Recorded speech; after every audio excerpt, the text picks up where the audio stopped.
I'd like to introduce our speakers today. We have Colter Pence, who is the Wilderness, Wild and Scenic Rivers and Trails Program Manager on the Hungry Horse-Glacier View Ranger District of the Flathead National Forest. We have Barbara Lydon, who is a Wilderness Specialist on the Chugach National Forest. Teresa Wenum, who retired from the position of Conservation Education Specialist on the Flathead National Forest, and Ray Hutchinson, who is Youth Education and Rental Programs Manager on the Mount St. Helens Institute. Thank you, Taylor. I'm not presenting much. I'm excited to learn from our panelists here. I have had the good fortune of working with one of these artist residency programs, and I've been loosely exposed to a couple of the others. I wanted them to come share with us today because I have found myself inspired repeatedly by the artistic opportunities in our wildlands, our rivers, our wilderness, both by the beauty of the art, but also in some instances, I have learned things about my river, my wilderness that I work with. I professionally have learned things through this artistic residency experience that I've had. So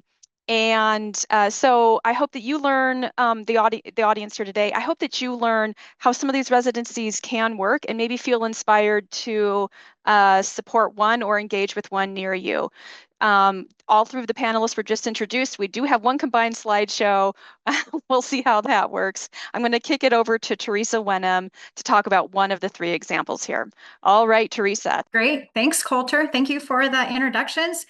And thank you for the opportunity to be here with everybody and share really one of the most rewarding projects that I've had the privilege to be part of for 20 years. Definite highlight of my career there on the Flathead National Forest.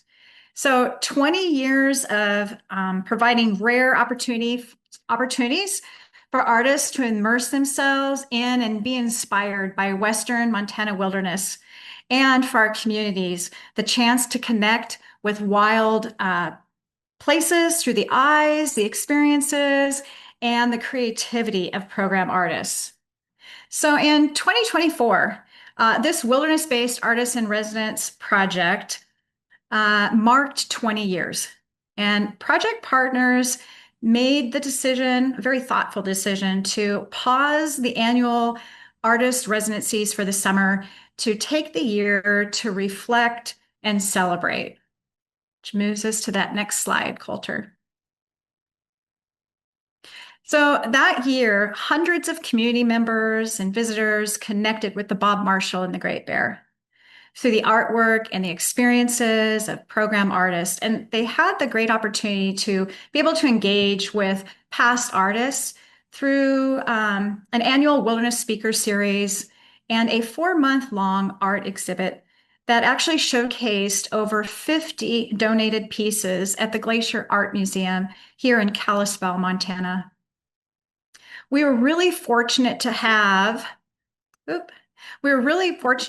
several of our past artists shown in that bottom photo to join us for the exhibit opening that summer. So a lot of people ask me, gosh, how did this all begin? How did this start, this artist-wilderness connection? Well, it originated from a 2003 conversation with the then director of the Glacier Art Museum. After the director and I had collaborated on a successful wildfire photo exhibit. And the museum was already working with Glacier National Park and their artists in residency program. And the museum supported a Glacier Park gallery. So Linda asked me, gosh, what about a wilderness-focused artist residency that featured the treasured Bob Marshall and that looked at that greater landscape beyond the borders of Glacier National Park? And the museum was really willing to jump in to offer those art connections and help support a program. So in 2004, that next year, after recruiting a couple more strong community partners, the first 2 program artists traveled the 50-mile gravel road to the remote Spotted Bear Ranger District or Station for a week residency experience. The Spotted Bear Mules inspired the first program art piece, which is actually shown in that photo onto the left. and it was created by a local Flathead Valley artist. As the artist described from her experience, the pack animals broke through the trees, crossed the river where she fished, with water splashing and manes flying, made quite the impression on her. So year to date, the program has hosted 60 artists, painters and illustrators, writers, musicians, photographers, sculptors, and mixed media artists. And that gets us to our next slide. How do we make these experiences and connections all come together? So I wanted to take just a really brief time here to look at some of the nuts and bolts of the project. So the program uses an annual non-funded challenge cost share agreement between the project partners and the individual artists. So there are up to 4 selected artists are placed in historic administrative cabins for 7 and up to 14 days during the months of July, August, and September.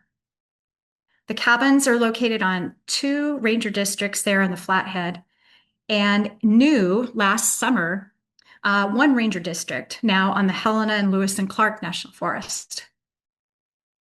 The 4 artists have 5 designated cabins to choose from with pre-selected dates. And the cabins are located 5 to 15 miles from the nearest trailhead and offer a variety of experiences depending on the cabin location. 2 of the cabins sit near the wild and scenic middle fork of the Flathead River, and those are popular cabin choices. Before the artists even head out into the woods, they attend a pre-residency orientation hosted by the project partners.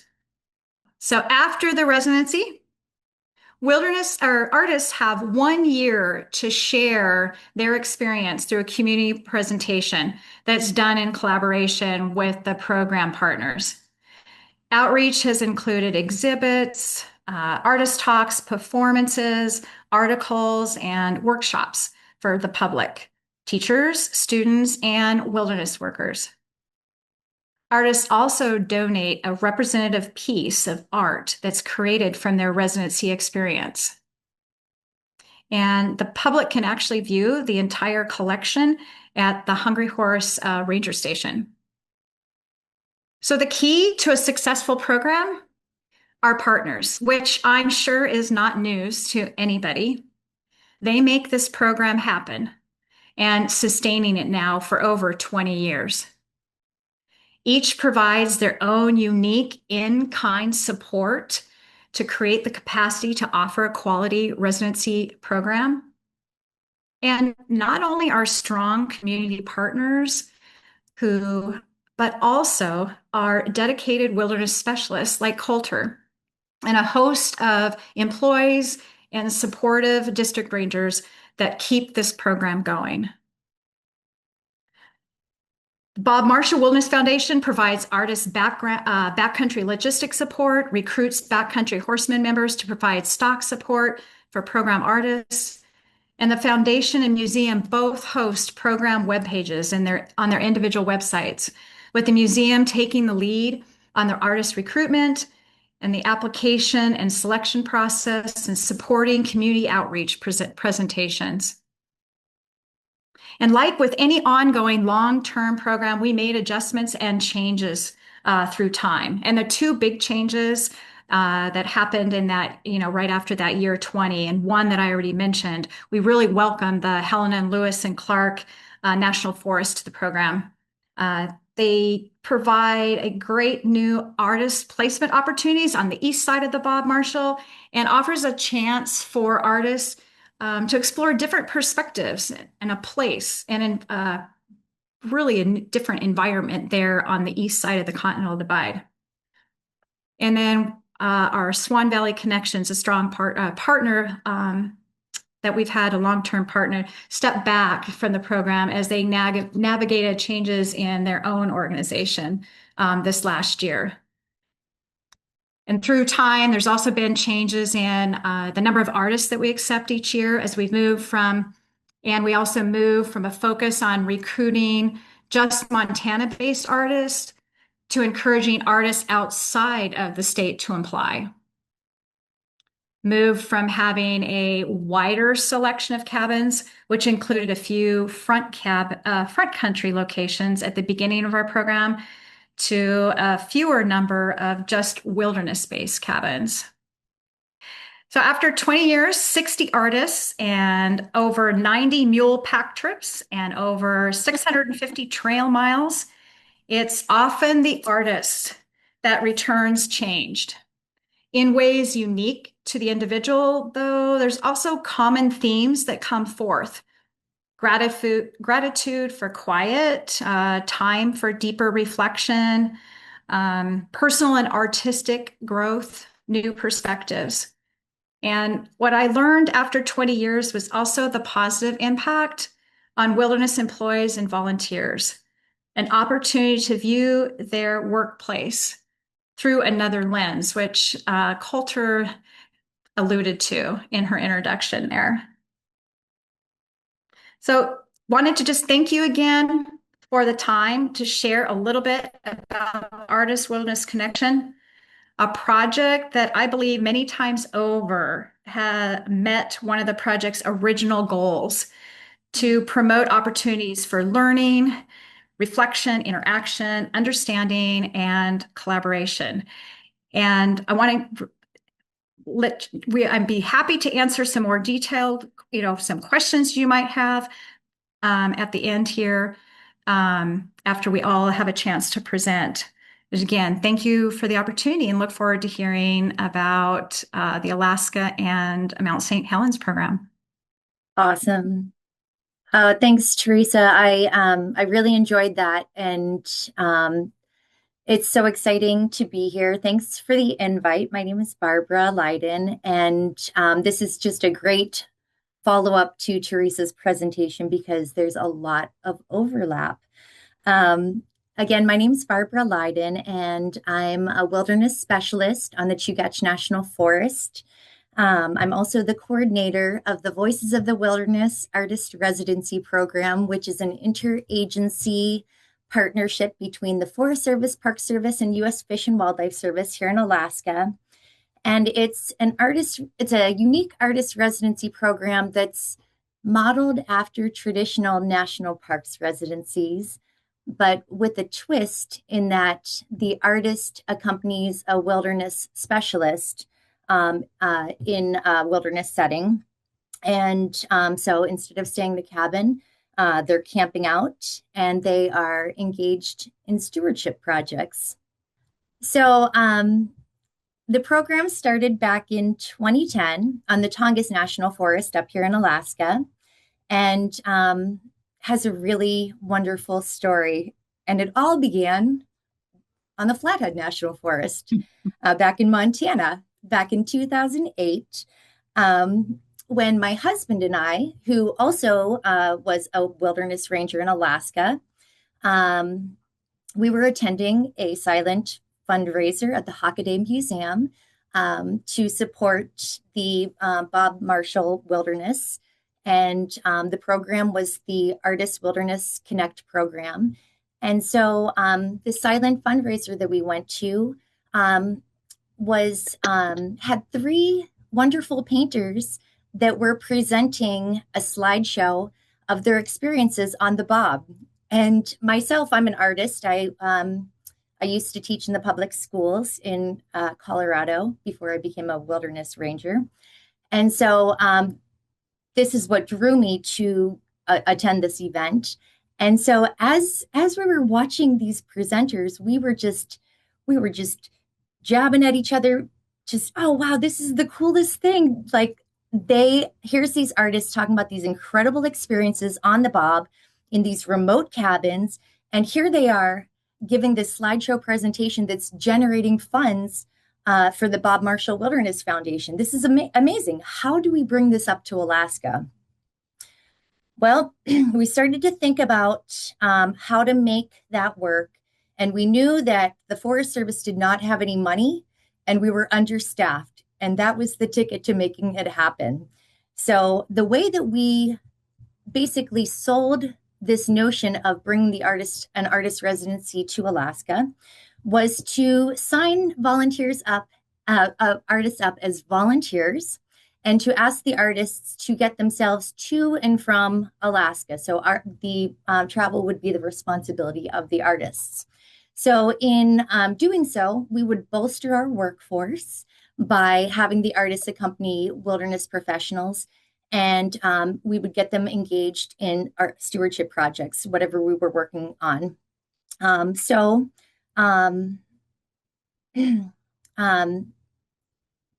As we thought about this idea, we thought, well, this is really amazing, but what if we not only opened it up to painters, but what if we opened it up to sculptors, poets, musicians, videographers, just a multimedia explosion, and each one of them could interpret the landscape through their artwork, and hopefully the stewardship work that they were engaged in would change their perspective of the landscape. And in exchange for their residency, the artist would donate a work of art and provide a community extension, such as a slideshow presentation, a workshop, or some sort of online presence. And we thought, well, that would really cast a wide net to share with a larger audience the work that we're doing to steward our public lands, so that people, so that this, artists that are coming in from New York City could go back to New York and share their experiences in the Alaskan wilderness.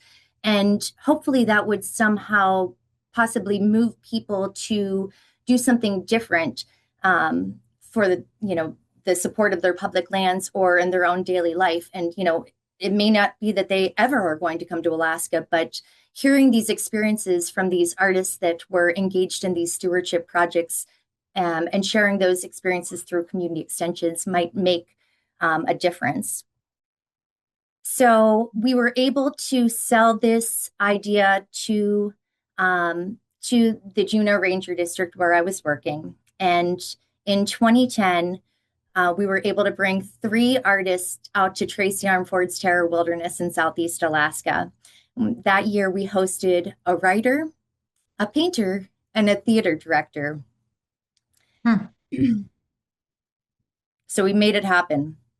It was amazing. So the next year, in 2011, Tim and I moved up to the Chugach National Forest. And we brought this idea with us, and we were able to sell it to the Glacier Ranger District where we were working.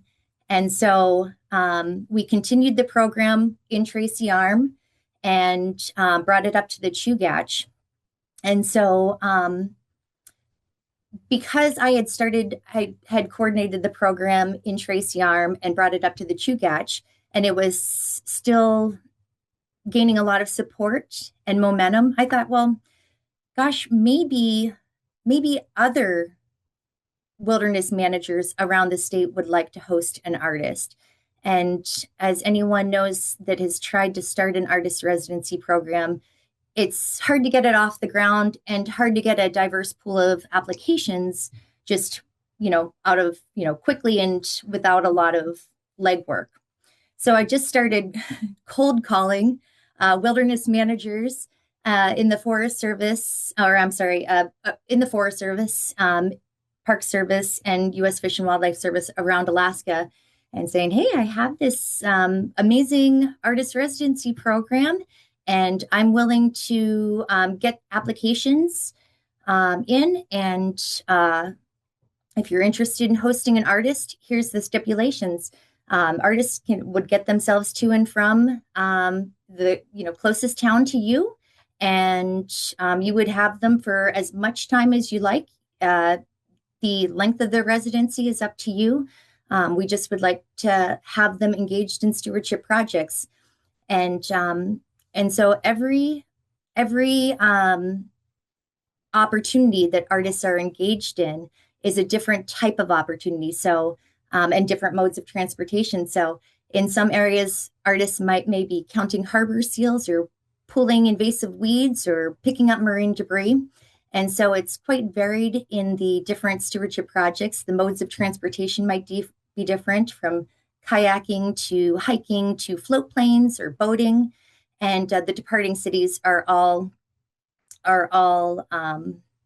different.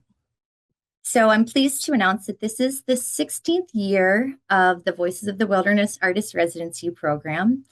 And since its inception in 2010, we've hosted over 130 artists in 21 different wilderness areas across Alaska.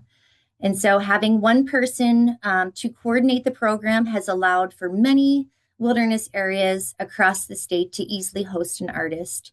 I've created one application, which is free, and artists simply check off the areas for which they're interested. And all of the submissions come into me, and then I forward them on to the wilderness managers, and the wilderness managers then take over from there. They have full autonomy. They deal with the artists.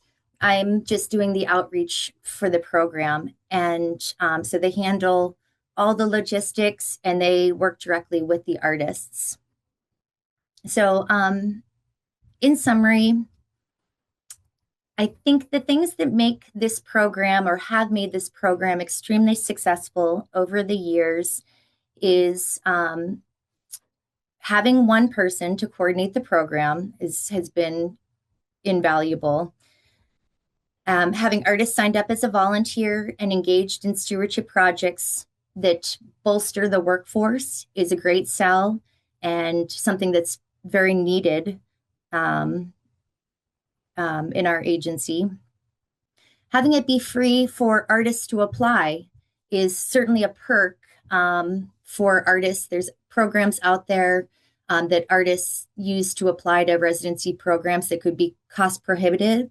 And so that allows us to get a wide, diverse pool of applicants. I'd say every year we have around 200 applications. Another thing that's successful is seeking a diverse pool of applications and having the programs be open to all mediums to communicate a variety of messaging. And lastly, having the agencies recognize the role that art and science plays, and having support from these agencies has been invaluable. So there's a lot more I'd love to share, but I want to leave plenty of time for Ray and plenty of time for questions. But appreciate your time, and just such a wonderful follow-up to Teresa's presentation. And if it weren't for that event that Tim and I attended in the Flathead so long ago, I don't even think I'd be sitting here on this panel right now. So I just think that's a wonderful full circle story. So anyway, thank you for your time. Thank you, Barbara. Okay, we're going to turn it over to Ray. Great. Hello, everyone. Thank you so much for having me here today. My name is Ray Hutchinson. I am the Youth Education and Rental Programs Manager for the Mount St. Helens Institute. We are the nonprofit partner of the Mount St. Helens National Volcanic Monument, which is within the Gifford-Pinchot National Forest here in Washington. A little bit about our programs. So the Mount St. Helens Institute is dedicated to advancing the understanding and stewardship of volcanic landscapes through science, education, exploration. And in our program area, we focus a lot on running outdoor school programs. So in the spring and fall, we run a lot of field trips with youth out of the Coldwater Visitor Center, which is a shared space with the Forest Service here. And then we also offer a variety of summer campouts and summer camps out of the center here in the summertime. And we also kind of support the National Monument through a couple other program areas. So we have guided programs that lead trips to the summit. And then we also have a vast network of volunteers that rove on trails, and support the Forest Service here in the Visitor Center, as well as doing some trail stewardship and maintenance projects around the mountain. So again, partnership is a really beautiful thing that helps enrich life here in our programming on the mountain. And we developed the Arts Residence program. We started with a pilot program in 2024, and then we just had our first full year of programming in 2025. So we have only had one full year of programming yet. So we are deep in the phase of learning through experiments as the true scientists that we are. And we really saw a need to bring more art into our programming because it speaks a slightly different language than some of the more scientific approach that we had to teaching people about the land. Art is sometimes something that speaks a little bit more universally to people, whether that's crossing a language barrier or if it's just a different style of learning or a different style of engaging with place. So through this past year of really starting a program and learning about how to start a program, some tips that we picked up on are just that our programs are unique. So we really created a residency program that is as unique as our programming, and coming up with something that really aligns with what we currently offer, since we are a nonprofit. And I'm sure, as many of you are also aware, there's just not always bandwidth for taking on new things. So we really set the expectations to offer things to our programs that we currently run, and then also to be able to offer the things that we can to the artists. So the things that we have to offer our artists, we all work in really amazing, beautiful, wild places, and people gravitate toward them, especially artists who want to be inspired and want to spend time in a place where they can just ground and have the land as their muse. And then we can also offer visibility to the artists, as we have networks that would give them a broader reach, and then also offer them community with other artists, with other people who want to spend time in wild places. And then the things that we developed about what we would expect from artists who are spending time in our programs is that they offer a workshop or performance of some kind during one of our summer campouts or summer camps. So they're giving an offering to our program participants. And sometimes that also includes the public, or maybe they do a separate offering for the public during the visitor center's public hours. And that then they also can donate a piece of art, and that can either be something that we would display here in the visitor center or use in our programs if it's more curriculum related. And then we also have an annual fundraiser that involves an auction. And so we give artists the option, if they want to donate, to get a 50-50 cost sharing split. So again, more visibility for them, but also a great benefit for us. So some of the impact that we've seen with just a year of having these programs here is that it's a real way for people to build community. And whether that's the people who are visiting our site, whether they're here for an hour, they're on a road trip and they come to the visitor center and there's an artist on the deck who's painting, or if it's someone who is with us for 3 days during one of our campouts. People are really looking for a way to connect with this place and maybe connect with other people who are looking to connect with the place. And art has been a really great way for people to do that through the workshops, or just through seeing someone practicing art out in nature. It has been a really powerful tool for connection. And we see even people who don't consider themselves to be artists, they'll jump in and give something a try when we are offering things to the public or to our participants. And then there's also a chance for it to build community with our staff in the Mount St. Helens Institute, and then the Forest Service staff who work here.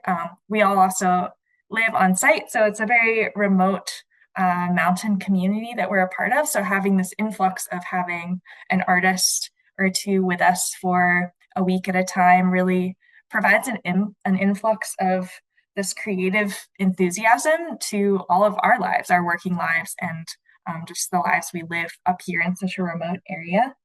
So one of the other amazing impacts that we've seen is that we have this incredibly site-specific art, which as people who love this landscape and who are teaching about some of the specific things here, having art that is so specific to our site has been an incredible tool and something that I'm just continually amazed by. And then people who are walking this trail, they have now an art guide to the trail as well as maybe a field guide that they bring with them. So again, it's another way of speaking to people who are visiting this place and reaching out in a slightly different language. And then as Barbara kind of mentioned, just the impact on the artists themselves has been incredibly powerful. With our residency, we kind of developed it that we have 2 artists who are here at a time. So they end up really bonding with each other, and sometimes they collaborate, sometimes they're doing separate art projects. You can see here we had a watercolor artist, and then we also had a puppeteer. And they ended up using one artist's watercolor as the backdrop for this shadow puppeteering performance that was a collaborative thing. So yeah, having that chance to collaborate and build connection with other artists, it also gives them someone who's kind of in their same shoes when they show up to camp here for a week. And then just having the time and space in a remote place that is kind of removed from the cares of everyday life has been really powerful for people. And we do kind of have a rather long quote, but this was from one of our artists from last year who spent time with us here and ended up, leaving her other job to become a full-time artist after spending time out here with us. So it really is something that leaves people changed. And then they go back to the world as stewards and champions of this place. And we are still seeing the ripples of that even a year after people have left us. So yeah, that's all to say that I really hope that people are feeling inspired to start residencies and knowing that there are many ways to shape that to fit the programming that you already offer, that can really benefit you as an organization, it can benefit the artists, and then it can benefit all of the people who come to your site to connect with the place. And yeah, happy to answer any other questions, and thank you so much.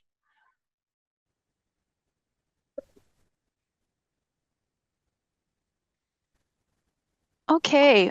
Hey, I want to recognize the 3 presenters. They just worked hard to be brief so that we could leave room for questions from the audience. I know that you all 3 could share a lot more and some moving, interesting stories behind probably every piece of work here, but we did do this intentionally very quickly so as to hopefully leave room for questions. Nancy, can you, or excuse me, Taylor, can you help us facilitate questions here? Yes, happy to. I don't see any in the chat, but I really want to welcome folks in the audience to raise your hand or just come off mute and speak up because we have a great opportunity here to talk with these folks about these programs. Thank you guys for sharing. Oh, sorry. Did I interrupt somebody? Go ahead. Go ahead. Thank you guys for sharing. One question I have, do any of you have experience where your artists would stay in something other than a cabin? Like, let's say, does anybody have their artists stay in tents or anything like that, or not so? Yeah, our residency does have the artists camping, which I think it's an amazing experience for them that they're sleeping on the ground that they're being inspired by. But it does also there are some limitations to that, which can be challenging. Is that it does, if anybody has mobility concerns or accessibility concerns, that then it is sort of a limitation in that respect.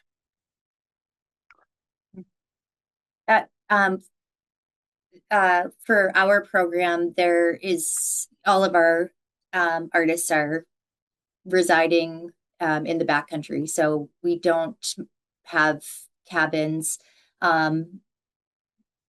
There's, like I mentioned, every opportunity is totally different. So like on down on Admiralty, there's a bear viewing area. So there is a wall tent that the artist stays in. And there's an opportunity on the Alaska Maritime National Wildlife refuge where an artist can accompany scientists on a research vessel. So, but it's really pretty remote settings. Could I interject here? Teresa and I have had a conversation about the cabin's influence on the artists in the Bob Marshall Wilderness Complex. We've had this conversation before, and it's kind of fascinating. Indeed, for the Bob Marshall Wilderness Complex, a cabin is offered. Some go pirate out and do their own travels and camp out. They're not required to stay at the cabins. There's an interesting influence of the cabins. Many of the pieces of art that come back are of the cabins, which is fascinating.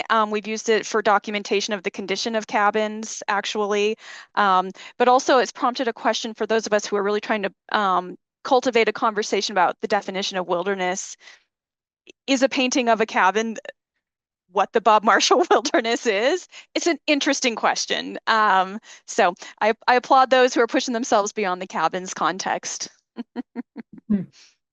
Yes, thank you guys again for doing this. This was really educational.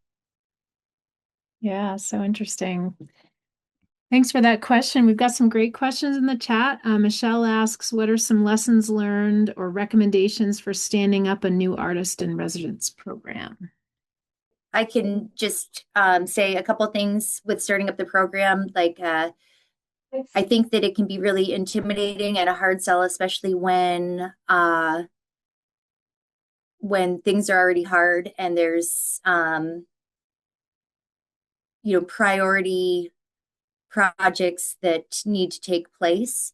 So finding creative ways and to sell the program, like I said, we knew that we didn't have any money and we knew that we were short people. So selling it to the Forest Service initially by saying, hey, we're going out to the field anyway, so it's not going to cost any more to get these artists on the boat down to Tracy Arm.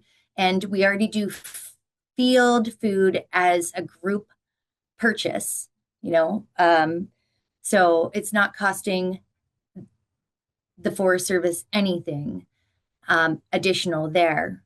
What we will get is more help and artwork that we can use for promotional purposes and educational purposes, or if we're looking for a certain skill set that we don't have, like, hey, do you want to make some sort of really cool brochure? Let's find an artist that can do that. Or you want to make a promotional video about something? Let's find an artist to do that. We can do that.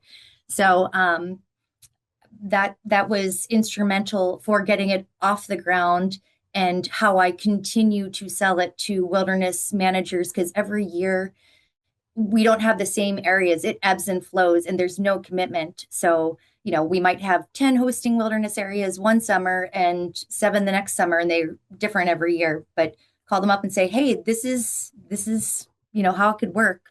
And so that's what's worked up in Alaska.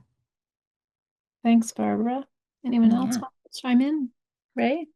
Yeah, I can chime in since we're still learning about how to start a residency program here. So I will say, just having that sort of frame of mind of seeing it as an evolution and an experiment. And then we started small. So our pilot year was just one artist who was here for a week.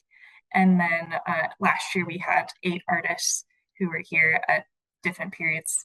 And this year will be about the same. But that first year, just having one artist here for a week, it really was just truly an experiment. And we learned a lot about how to communicate with the artist, about how to communicate with the Forest Service about this artist who was here on site, and then really learning about the kind of strengths, the things that we can offer to the artists, how we can invite them into our programs to strengthen our programs, and then also offer them into the Forest Service public programs to strengthen that relationship as well. So I think, and again, kind of going off of what Barbara said too, looking at your current programming and how it can kind of dovetail into things that you're already doing, and how the art can support that, and how your programming can support the art at the same time was really helpful. Thank you. All right, I think we'll go to the next question. Christy asks, when applicable, what are the expectations for volunteer hours per week for the artists? that might be for you, Barbara. And I don't know, because with our program, we don't sign up. That was a purposeful commitment when we first started. We don't sign up our artists as volunteers. They might do things on their own or, when they're around the cabin, but they're there for that program, and that's why we use our challenge cost share. So I don't know, Barbara, if you'd be best to answer, because that's a good question, I think. So I can speak on behalf of the Glacier Ranger District. Like I said, the hosting wilderness managers, they have full autonomy in how they manage their artists. But here on the Chugach, we want to engage our artists as much as possible, but we also want to leave plenty of time for creating. So the volunteer hours on the daily aren't like, oh, you got to work 6 hours a day or 8 hours a day. It really depends on the workload. So we have these marine debris cleanup trips where we are on the boat all day, bumping from shore to shore, just picking up as much marine debris as possible. And so on days like that, yeah, they're working full days, and at night, I mean, we're in the midnight sun, so it's like they have lots of time at night. But the other trips, like a trail trips, we might ask them to help us out for 4 hours or 5 hours, and then the rest of the time is theirs. Or if there's an opportunity where they're like, oh my gosh, look at those loons on the water, like I really want to grab this, like go do that. Like, so we're 100% flexible, and we're just kind of gauging the vibe of the artist so that they're getting what they need and that we're also getting what we need. Let's say for our programs, so we don't really have an expectation on a set number of hours. It's just the expectation that they'll offer a public workshop or performance of some kind. And then lots of times that's sort of structured or focused around a weekend camp out or event that we're hosting. So we have participants coming in. It's something that can be added to the programming of that weekend. And then we typically have the artists, they arrive early in the week. So they have a number of days where they can just kind of land and be on site and get acquainted with the place independently. And so they have that independent time to create art on their own and then also formulate ideas for this public offering. All right, thank you. So our last question, which I think we'll have time to talk about a little bit, Steve asks, what do you look for when evaluating which artist applications to accept? Do you find it more valuable to have established artists who are already famous at some level, or do you look for new young artists who might just be starting their art careers? For here on the Artist Wilderness Connection program, we've sat down with the partners and developed like a simple rubric, and that was actually really helpful working with the art museum because they already bring in artists. So they already had an application type process that they use for their other events and their programming. So we tailored it to an application that, we had a tailored application. So that was helpful. And it's been kind of mixed. When we had our announcement, our first saying, well, we welcome professional artists. And then that kind of ebbed and flowed through time. And we've had both artists that were well known in our community when it started, when we were just focusing on Montana artists. But then it's also depending on their application. We've had a lot of good artists that are up and coming that were looking for their time and looking for something maybe like this that would help them get a better foundation and have an experience that could help them get going in their maybe new career. So it all kind of comes down to, from our application, what we're looking for in our application, it would come down to how well, what we were looking for in that application and how we felt they could, with their expectations, and meeting the expectations of the program and what the program was all about. So we've had both, and we've had success with both, with artists that are more well-known and artists that were more up and coming, or artists that are just looking for a change. We've had several artists that have come in and they've been, as they said, stuck. And this was a perfect opportunity for them where they've then found new beginnings after this experience. So we've had success on both ends. We haven't really looked specifically for one or the other, for, somebody that's really well known or not. Thanks, Teresa. I'm sad that we're going to have to end it there because it feels like we could talk about this for another hour or two. I was so excited to see this session and really appreciate all of you coming. And Colter, I know you were the driving force behind this and really appreciate it. Really enjoyed it.